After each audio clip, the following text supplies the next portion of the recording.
Vous ne connaissez pas le gombo? C'est normal. Le gombo est très répandu en Afrique, en Amérique, en Asie, en Inde, bref, un peu partout, sauf en France. Mais le gombo est un légume qui a montré avoir de très bons résultats pour réduire le diabète.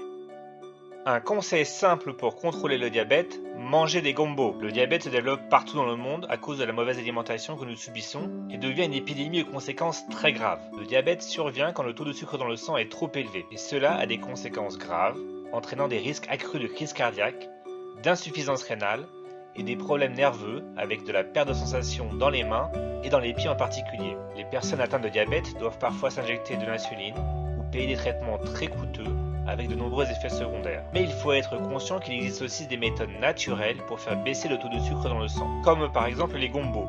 Vous pouvez en acheter dans de nombreux magasins qui vendent des fruits et légumes. C'est un légume vert qui ressemble un peu à un gros piment, même si ça n'est pas épicé du tout. Les gombos sont aussi appelés cabot sur l'île de la Réunion, calou en Guyane et gnanuya au Maghreb. En plus d'avoir un effet positif sur le contrôle de la glycémie, les gombos possèdent de nombreux avantages pour la santé. Ils sont une source de fibres alimentaires, d'importantes vitamines et minéraux, ainsi que de puissants antioxydants. Le gombo permet aussi de prévenir et de soulager la constipation, de diminuer le cholestérol, de réduire le risque de certaines formes de cancer, notamment le cancer colorectal.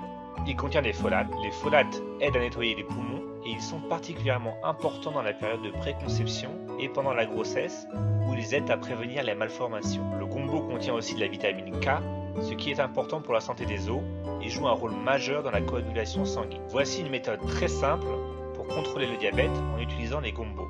Il faut commencer par laver les gombos et il faut vraiment bien les laver en utilisant une brosse à légumes ou du papier essuie-tout par exemple. Coupez ensuite les deux extrémités. Piquez les gombos avec une fourchette sur les côtés ou divisez-les en deux. Placez les gombos dans un récipient et remplir d'eau à température ambiante. Couvrir, puis laisser reposer les gombos pendant la nuit. Le lendemain, vous pouvez retirer les gombos de l'eau et vous pouvez maintenant boire cette eau qui est un véritable remède contre le diabète. Vous allez voir que cette eau est un petit peu gluante car les gombos sont par nature un peu visqueux. En fait, c'est parce que les gombos sont très riches en fibres solubles. Les fibres solubles sont importantes pour vous maintenir en bonne santé. Elles jouent un rôle primordial pour ralentir la digestion des glucides et aident donc à limiter les pics de glucose dans le sang après les repas. Si votre taux de sucre dans le sang est régulièrement trop élevé, vos reins sont peut-être parfois impactés négativement. Mais cette méthode permet d'aider à prévenir la détérioration des organes par le diabète. Il est aussi recommandé d'ajouter des recettes à base de gombo dans votre alimentation de tous les jours.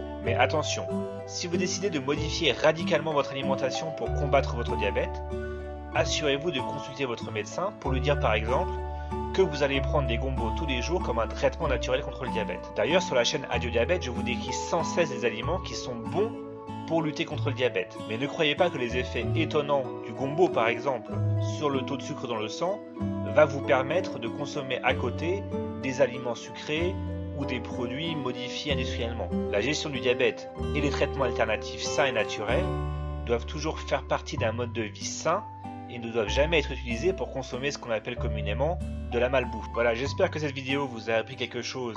Et si c'est le cas, n'hésitez pas à mettre un j'aime sous la vidéo et à partager cette vidéo avec quelqu'un que vous connaissez et que ça peut aider. Bonne journée à tous.